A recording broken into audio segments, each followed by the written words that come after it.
What's up? I'm the Pillbug, and welcome back to the Walking Time Machine. I just had the worst fucking jump scare of my entire life before starting this stream. So I have the site for this game bookmarked because having to find the tweet that Tweak sent for the game specifically every single time I wanted to play was a bit of a hassle, or trying to log in or trying to go to the website itself and memorize it was a bit of a hassle because, like, I'm probably never going to see this site again anyways after this. But I thought the game had deleted my saves, but it turns out I was just logged out. It took me a minute to figure out that I was logged out. Sorry, my phone was going off. This is like the most disorganized I've ever been starting a video. But, yeah, I thought all my progress was gone. But nope, just the site logged me out automatically because it's been like, what, a month or so since I've played this game? But thankfully, I think we're at the tail end of it. I think, possibly. I have no idea, actually. Well, according to her, this will be the last episode, if she remembers correctly. But yeah, we'll very close to the ending of this, so let's see. We left off with Whiskey meeting her future self, and Avocado and Little Cado having a little bit of a heart-to-heart after the situation because he feels like he's responsible for Whiskey's death. Death, air quotes. But anyways, let's play. Let's just play. Whiskey opened her eyes groggily, feeling starting off great. Feeling an aching sensation running through her entire body. Ugh. She lifted her hand and felt her head, her arm moving stiffly. Where am I? Oh, Whiskey, you're awake. Whiskey knew she recognized that voice, but her brain felt fuzzy and she couldn't put a name to it. I'll alert the others. Beeping occurred, but Whiskey let her eyes flutter shut again out of pure exhaustion. She felt tired and sore, but she didn't want to sleep ever again. I don't blame her. Jesus Christ, like, that experience, I would not want to sleep again either. How are you feeling? Like I slept under a rock. Makes sense. You've been asleep for a few days. A few days? Indeed, you were quite injured. What happened to me? Before she could get an answer, 5 people came through the door and crowded around her. One she recognized instantly as her dad, one herself, and the other... The name was fuzzy, but he was the reason she was there in the first place. The other 2 she hardly remembered at all. What's he? Everyone stand back! You'll freak her out! Oh shit, no, go back! Go back, I didn't mean to skip that, oh shit! I'm sorry. I accidentally bumped one of the buttons on my keyboard. I think it was like the controller shift key, but I think it just skipped through the text. Fuck. Okay, anyways. Her dad climbed up onto a chair and sat beside her, and suddenly she remembered where she was before this. She was in the same room, but in her time, with him and Little Cado. Whiskey! He felt her head and gently patted her. He held her head and gently patted her hair, and she let out an instinctive low purr as the familiarity of the gesture comforted her. That is precious. I wanted to know... That is Biscuit, okay. I wanted to know what... We're starting off really fucking great, aren't we? Jesus Christ. It's also been a while since I played, so I gotta get back into the swing of everyone's voices that I did for them. I'm so sorry. I want you to know that back in your time, I was worried sick right now. I remember it like it was yesterday. I worked tirelessly, day and night. Okay, Dad, I think she knows. Just wanted to tell her. She moved away from her for a second, and her heart ached with emptiness for a moment, despite people being around her. She wanted to go home. And I'm pretty convinced that I just killed you in your time. The future version of herself came closer and inspected her for a moment. She'll be okay. I'll stay in here to talk to her for a bit to make sure. Don't worry, Dad. I won't let anything happen to us. The others left the room upon request, but Biscuit trailed along slowly, casting a few looks back at Whiskey before he finally left. Future Whiskey sat on the chair beside her. Whiskey, did you remember everybody in this room? I know you're me. I know my dad and Little Cado. And the others. I don't know. Future Whiskey's breath breathed in relief. You've only forgotten some things. That's good. The others 2 were Avocado and Gary. Do you remember how you got here? I didn't until I saw Little Cado again, in this room. I'm here because I came here when I was supposed to stay in my time, didn't I? That's right. You were dying. Without the injection, there's chances you could have lost all of your memories again. The way we did when we first got to the shard. Oh. Suddenly the weight of what made her chest... the weight of that made her chest feel heavy. I'm so fucking sorry. I would have forgotten everything. How far into the future did I go? Not too far, I don't think. But you look so... different. Older? Future Whiskey let out a soft laugh, letting up to grab a mirror from one of the benches across the room and coming back onto her chair moments later. Whiskey looked into her reflection and saw the spitting image of Future Whiskey! Her face was more defined, hair longer, ears bigger. One thing the injection couldn't prevent was the body messing around stuff. You are older. Whiskey lifted herself up slowly and grabbed the mirror from Future Whiskey, slowly and gently, lifting her other hand towards her hair and examining it. She liked it. But she didn't like how much more mature she looked. She knew her brain would have some catching up to do. Oh, that's for sure. But Whiskey seemed well put together. That's not the only thing that's changed. She pulled her jumpsuit open a little, revealing her shard, except it looked up more of her stomach. It took up more of her stomach than Whiskey's did. Or so she thought. Whiskey looked down at her own shard and noticed that it was significantly larger than before. What? Is it bigger? Am I okay? You're fine. Relax. Right now, yours and mine are the same size. It only grows when it has to keep us alive like that. Oh. So if this happens again and again and again... Future Whiskey nodded. I know there's a lot to take in right now. I'd be freaked out too. I thought I saw like an insect that wasn't a fly and that freaked me out a bit. I mean, I am you, so... Can I go home? Will that solve this? I wouldn't risk it, not while you're still healing. My shard or yours. Besides, wouldn't you like to see a little more of the future? Haha, loading screen.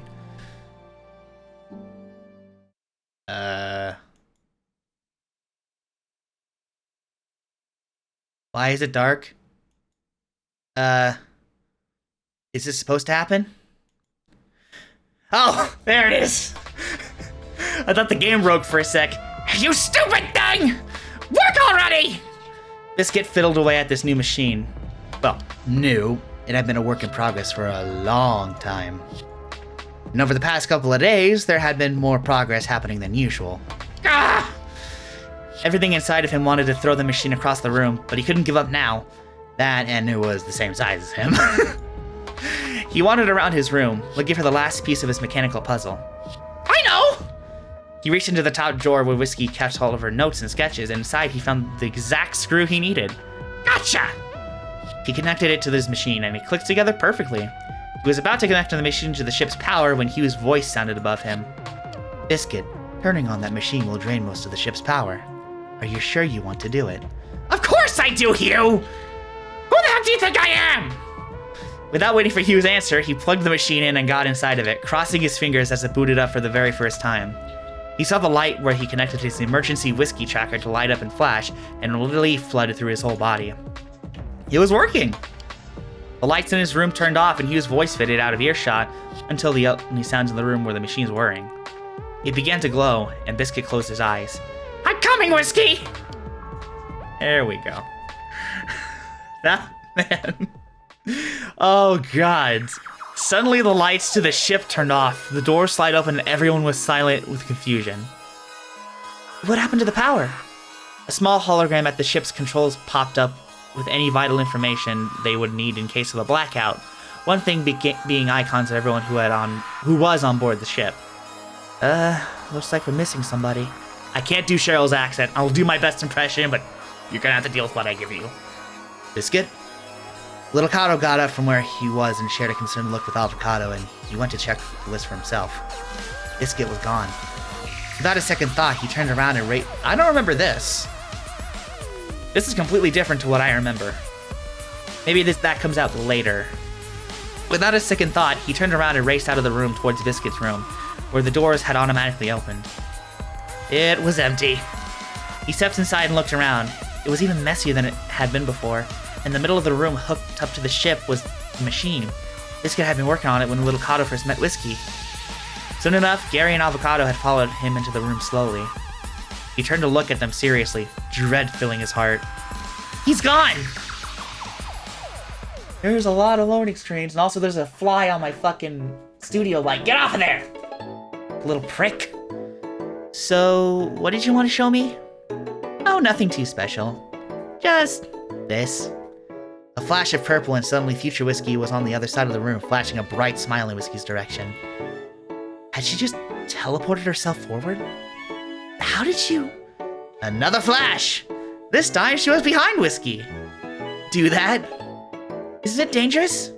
No, not in moderation. Moderation? How? Another flash and Future was beside Whiskey again, putting a hand on her shoulder. Did you notice anything particular about how much it hurt when you went into the past? Whiskey thought for a moment. Not particularly. When you went back with Little Kato to the past with his parents, how much did it hurt you when you got back home? A lot. And how much did it hurt when you came here? Not as much as it hurt going home. Exactly. The shard gets more fragile the larger the jump. With that being said, I haven't tested the limits of place jumping like I just did. I imagine they'd have some too, but... A flash of purple. But for now, it's pretty handy. Excuse me. Whiskey widened her eyes in awe. Oh, what else can you do? How about this? A flash and future Whiskey had teleported herself behind a pile of cardboard boxes on the far side of the room. As a demonstration, she kicked the pile, and before the boxes could finish tumbling down to the floor, she teleported herself high up in the air with a blaster drawn, shooting a hole through all of the boxes in one perfectly aimed shot. That is fucking cool! She began to fall from the height and teleported herself once again, sliding on the floor towards Whiskey and stopping right in front of her. I'm starting to think I went further into the future than I thought. Future Whiskey stood up and laughed. Why are you showing me all of this? I mean, aren't I gonna learn it eventually? Yeah, but... She walked over to the end of the room and looked out of the glass window and into the depths of space. I remember when I was still so unsure of my powers. Our powers? I didn't know their limits, or what the best thing I could do was, or if I'd ever be able to really help anyone with them. If they were just a curse, something that kept getting in the way. She turned back to look at Whiskey, her gaze soft. I know that's how you feel, right? I remember it. She was right. Whiskey had always sort of felt confused about her powers, wishing they had a normal life or instead knew everything she could about them. She felt like a stranger sometimes, but seeing that version of herself in the future understands more about herself? I don't know, I guess I just want to show you that. You will get there someday. Maybe it could help you feel a little more confident. They shared a small smile, and something inside of Whiskey felt fuzzy and happy, like for once she knew who she was, and that there was a place for her somewhere. We love seeing our girl thrive! Yes! She couldn't wait to grow up. I just wish I knew all the stuff you do now. It's comforting knowing that I'll turn into you, but I wish I could by tomorrow. I think there's a few good months between us. That's how she would have said it. Whiskey frowned, wishing for a second that her time travel allowed her to learn months worth of self-discovery in a second. Gods, I fucking feel that. Also, I just noticed, her eyes are blue while hers are still the purple of the shard. Wonder if that has any significance. But maybe I can teach you a thing or two before you go home. She winked at Whiskey, teleporting away for a moment and coming back with a few heartbeats later, or with another blaster in hand. I don't know what time frame heartbeats are, but I imagine it's pretty quick. Ready? Loading screens. That tells me we're getting somewhere, and we're getting somewhere fast. Oh. I don't recognize this background. That's usually not a good sign. Future Whiskey had taken it upon herself to take, well, herself under her own wing. The past short while had been filled with memory exercises, combat training, visualization, and reintroducing her memories to people she had known before. Avocado was Little Kato's biscuit, and he had killed his parents originally. Garrett, he was the team's leader. Him and Quinn loved each other. Cheryl was his mom. Kevin was, unfortunately, not forgotten by the accident. Oh, God. I love how he kept the bashing of Kevin in the writing for this. That's amazing. She had forgotten a fair amount of her and little Kato's adventures before the accident too, but was thankful she would be able to return and make it seem like none of her memories had been lost now that she knew who everyone was again. Sight reading is not my forte. There you go. Quick, that's stuck in our room and there's an enemy in there. Go and get him out. Whiskey nodded and placed her fingers on her shard, closing her eyes to visualize her room. Remembering a split second later, she had to try to start visualizing it without closing her eyes. She got into the room and found Biscuit. Oh, I remember this I remember specifically. Quick, Whiskey, save me! Guys, went back into Toad. Fuck! Oh, I'm getting way too rowdy for this. She scooped him up and he put his paw on her shard, teleporting both of them back to where future Whiskey was timing her. Record time! I told you that you were getting better. Thank you. How are you feeling? Whiskey looked down at her shard. The cracks were beginning to thin, but they were still somewhat visible. But they were healing, despite her using her powers to move herself around in time. She was in... Granted, it would have been healing faster if she wasn't. It aches a little, but I feel alright. Naturally, it's probably doing a lot right now. Trying to juggle healing and teleporting at the same time. Here, how about you give the blaster a try? I'm still a bit nervous. I know, I was too when I first started. The one I'll give you won't do any... Sorry. The one I'll give you won't do any real damage if you hit anything. Don't worry. Well, I mean, it's nothing I can't regenerate. That's not very reassuring. I'll guide you, don't worry. She passed Whiskey one of her blasters and showed her how to hold it. Like this, index on the trigger. Alright, I'm out of here. Future Biscuit made his way out of the room and Whiskey shot a nervous glance at Future Whiskey, who told her not to worry. Just hold yourself steady. See those boxes over there? I want you to shoot the middle one. Ready? Sorry. On 3. 1, 2. Suddenly a blinding flash filled the room, both Whiskeys closing their eyes against it, when a small body appeared right in front of Whiskey. Oh, there he is! She shot the figure in pure panic at the blinding light. No! No! Oh, shit! Please tell me that didn't hit him! Please tell me that didn't hit him! Please, Jesus Christ! Whiskey!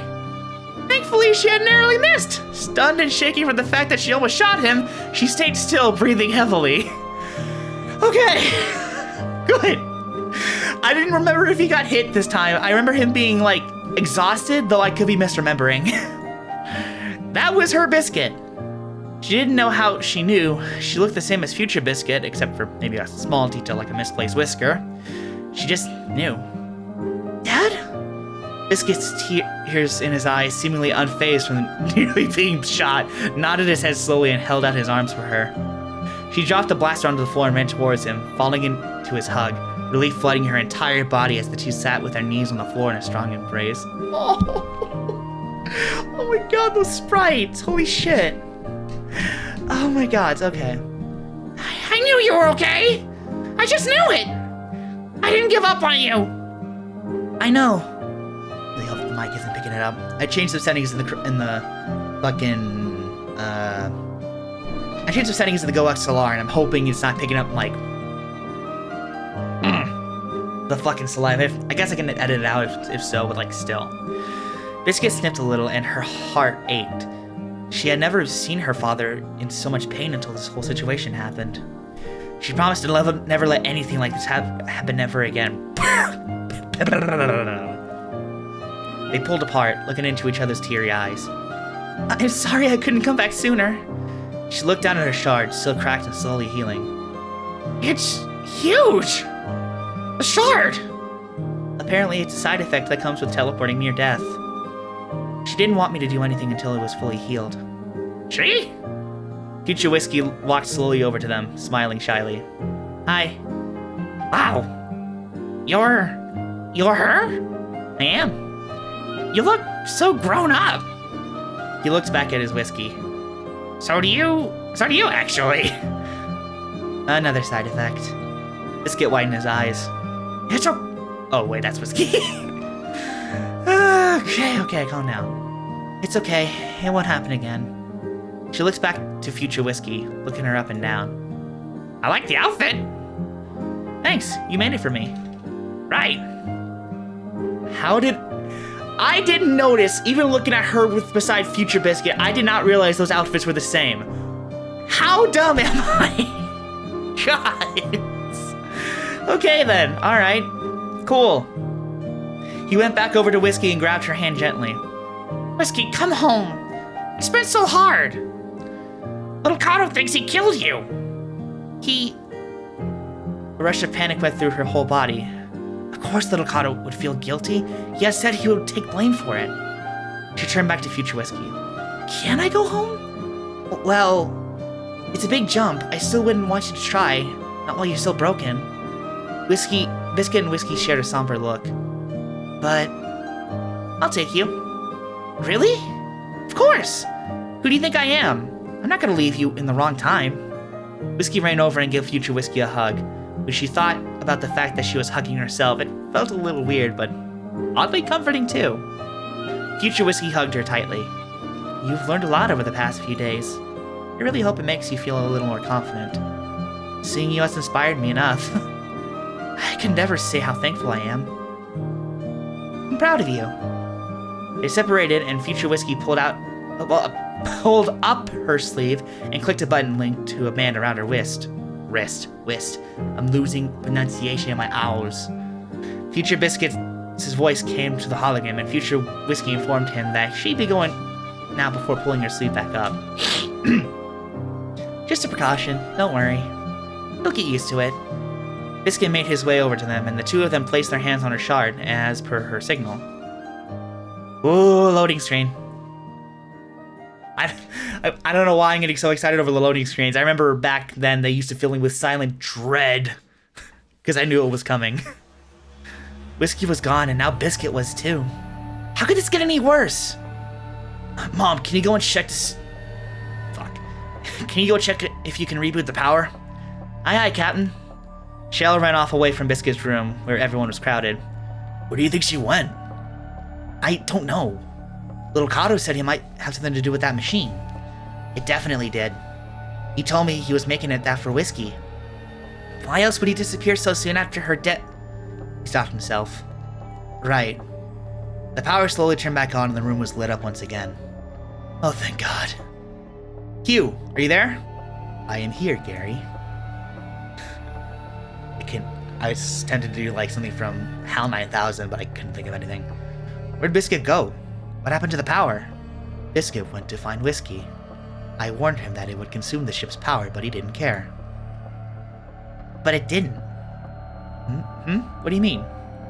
The ship still has some power left. Yes, but if it were to be activated again, it would take a long time to regenerate. He went over to the machine, inspecting it. It was small, Biscuit's size, but if he crouched in and curled into a ball, surely he would fit, right? Don't try this! Don't try that! Please, for the love of fuck, don't try that! He decided to test his theory, stepping above and over the side of the machine's bars and slipping into the middle of it, crouching. Little Kato, what are you doing? I can use this machine to go and find him and bring him back. I mean, it looks a bit confusing, but I'm sure I can figure it out. No. But it's too dangerous. You know what else is dangerous? Leaving people behind, especially at a time like now. We left people behind before, and look where we, damn it, I can't fucking speak. We left people behind before, and look where that ended them up. Fox is dead. Hash has gone rogue. Who knows where Mooncake is? We can't lose you too, little Kato. He's right. And besides, it's Biscuit. If he invented a way to get to Whiskey, he can invent a way back. You aren't leaving him behind. We'll just let him catch up. Little Kato sighed, defeated, and hopped out of the machine, his taily ears drooping as he walked back to Gary's side. They were about to leave the room when a purple glow appeared and lit up the room. Okay, so it was just before this section, and the dogs are barking. Yeah, it's getting caught up in the mic. I'm gonna go check to see what's up with that. 1 second. I guess what I was trying to say before that happened was that it was just before this where everything started to go haywire. So, I guess I was pretty close to the ending, as predicted in the first episode. Anyways, Little Ricardo sighed defeated and hopped out of the machine, his tail and ears drooping as he walked back to Gary's side. They were about to leave the room when a purple glow appeared and lit up the room. I'm pretty sure I read that already, but you know what? To hell with it. Holy shit, that's bright. It gets me every time I see it. Jesus Christ. His heartbeat quickened and he turned around quickly, shocked at what he saw. Whiskey, Biscuit, and seemingly an older version of Whiskey all appeared at the same time. Tears filled Little Ricardo's eyes, and without thinking, he ran towards Whiskey and nearly knocked her over with a strong hug. I thought you were dead!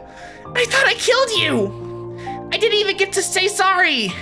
I'm so sorry for everything! It's okay. Little Ricardo sniffed a little, pulling himself away from the hug moments later and wiping his tears. Hey, you look different. Older? Yeah. Did the shard? Yeah. He looked at future Whiskey. And you're her from the future? How'd you know? Nice to meet you? Something like that. Maybe. Oh. Well, now her eyes are blue and her eyes are purple, I just noticed. So I think it's because when she's not in, like, her present, her eyes turn... Okay, I never noticed that detail. That's actually really cool. Nice to see you. Yeah. You too. They shared a smile, and finally Gary came closer to the group. Glad to see you're alright. I better go back to my time, I think. Nice to see you all. She leaned down and whispered something to Whiskey, and despite it feeling confidential, Little Ricardo couldn't help but listen. Remember the others' names? Those are the ones you'll have to rebuild with. And don't forget, despite everything, Avocado isn't as scary as he looks. He'll do great. They began to speak normally again. Thank you for everything. Really. I owe you so much. You don't owe me anything. Actually, maybe you can pass me a day or two rest and relaxation? She winked and Whiskey giggled. They hugged, maintaining a longing eye contact as future Whiskey easily placed her hand on her shard and disappeared moments later. She seemed to have good control over her powers. Little Ricardo was hopeful for Whiskey. I miss her already. He wished he could understand how Whiskey felt so he could make her feel better. How do you feel, Whiskey? I'm fine. I think I just needed rest. And you'll be resting in my sight this time! Everybody else, let her rest! The others left slowly, Gary pausing at the door to send one last smile towards Whiskey, thankful that everything was already going back to normal. Well, Little Ricardo, did you not hear me? Oh no, he wasn't mad. Well, Little Ricardo, did you not hear me? No, Dad, it's okay, he can stay. Okay, fine. I'll go make you hot chocolate and he can keep an eye on you. Biscuit wandered out of the room quickly. Whiskey sat down at the bottom bunk with a heavy sigh, thankful to be home. You okay? Yeah. Just a lot going on. I bet. I'm really sorry about what happened and what I did. I made the choice to go and see if I'd survive. Nothing for you to be sorry about. He wanted to argue, but decided against it, purely thankful that she was even alive and talking to him at all. Did you lose any memories? She looked away, shifting uncomfortably, as if she hadn't prepared for a question that direct. You did, didn't you? How much? Everything was fuzzy when I got there. Future me injected me with some stuff. I think it was blood. It helped keep my memories. Well, most of them. I don't remember anything besides you, Dad, and kind of you. Avocado? Gary? None of them? She shook her head. Only what future me had told me about them. About how good of a leader Gary is, about what Avocado did to you. I talked to Avocado when he disappeared. Sorry, I talked to Avocado when he disappeared. Yeah? Yeah. How about we both start over with him? Together. Something you said when we were together stuck with me. That maybe I could see him as what he was. A strong fighter, someone who looked after me growing up. A killer with regrets. I like that idea. Well, it's not like you have much of a choice. Starting over. The two laughed together and Biscuit came back with a steaming hot chocolate. He gave it to Whiskey and sat on the bed beside her. So, where did you go? What did you do? What did you do? Where do I begin? Oh, he fell asleep. The two talked together about where Whiskey had ventured off to, when a very sleep-deprived Biscuit eventually fell asleep with his head resting on her lap. Oh. Little Cotto was glad to have her back. Oh. Whiskey let her tongue stick out of her cheek as she continued to sketch away in her journal. It was nearly full.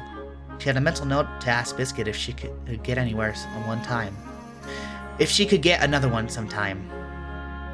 Damn it. Months had gone by since the last time she nearly died, and she had truly been trying to be part of the team since.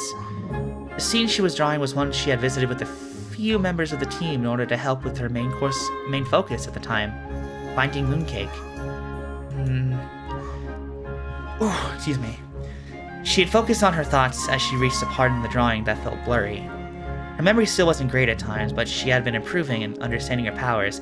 It still hasn't stopped. It has been going on for God knows how long. Jesus Christ. Again, hoping the mic isn't picking it up, but Luna is still barking at the door. God. Great way to end this series, I guess. She even had a blaster of her own that she knew how to use. Whiskey! Whiskey was so deep in her thoughts that she didn't hear Biscuit approaching and jumped when he spoke. Dad! He scared me. Sorry, Whiskers. Another nickname he had made for her. He chose a new one every month. She loved all of them. Aww. I brought you a gift. A gift? For me? Mm-hmm. He gave her a cardboard box sealed up with tape. Open it! She poked at the tape with her thin claws and cut it apart, pulling open the flaps of the box and looking inside. She reached into the box and pulled out a blue jumpsuit similar to Biscuit's. Oh! She's getting a jumpsuit! She's getting a jumpsuit! Yes! Yes! I don't know why I'm so excited about that, but I'm excited! Oh. Do you like it? Like it? She got out of her chair and held it against her. I love it. Thank you, Dad. It's nothing.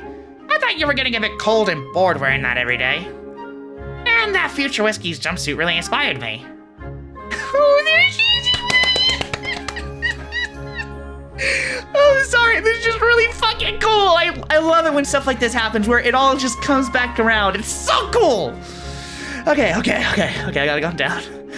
Whiskey giggled and slipped the jumpsuit over her crop top and shorts, fitting into it perfectly. It was comfortable, and suddenly the air of the ship didn't seem so cold. It's perfect. Biscuit beamed at her. Does this make me part of the team now? You've always been part of the team, Whiskey. Oh, you? Really? Really. Ever since you stepped on board. She smiled, her heart full. That is so sweet. Welcome to the team, Whiskey. This feels like ending territory. There's no loading screen. Wait. Don't let me click. Hang on. Wait a minute. Is this the end? Was that actually the last line? Oh my god, hang on. I gotta check something real fast. I need to check something. Yep, that's the end. And I think Luna stopped barking? Damn. Well. Goddamn. Okay. Well, I guess we're done. We're finished. My god. The fact that I was that close to this, my god, I am a little annoyed that I didn't get to see it last time, but then again, last time, I wasn't able to save, so I was kind of on my last leg by the time I got to this last time, but you know what? Glad I managed to finish it this time, and I'm gonna save. Why not? Because I can. Welcome to the team, Whiskey. Hell yeah. Okay. Well, I hope y'all enjoyed this series. My god, I enjoyed playing this game, and I also enjoy like adding the music to like the background, because again, this game has no music, so being able to add the music and editing, super fun. And I'm honestly really excited to finish it off with this episode, because god, that was so cool. And the fact that it ended on this, god, it's so fucking heartwarming. I love this fucking game. I love you, I love you, I love you, Tweak, you're awesome! Thank you so much for letting me play this game. And, fun fact, her and some of her classmates from her I believe it's uni, I can't remember what type of school she was in, but, her and some of her classmates had finished another game called Spectre Inspector. So if y'all want me to play that, let me know in the comments below. Because I think, judging by the trailer, I mean, it is a school project, so it does look a little bare bones, but it's like, that doesn't really matter. I mean, God, this is good. Like, I can only imagine what this game is going to be like, even if it's made by more than just Tweak. I mean, hell, honestly, with her on the team, I think anything could be good, but still, goddamn. But anyways, I'm going to stop before I rant myself to like the end of time or something. Oh, goodness. But anyways, thank you guys so much for watching this series, and thank you, Tweak, for making all the thumbnails for these videos. Super honored that you were able to do that, even if I did pay you. Actually, I think that just makes it even better because you're fucking amazing. I gotta stop. Thank you for watching. I'll see you in the next episode of whatever the heck I make. Ciao!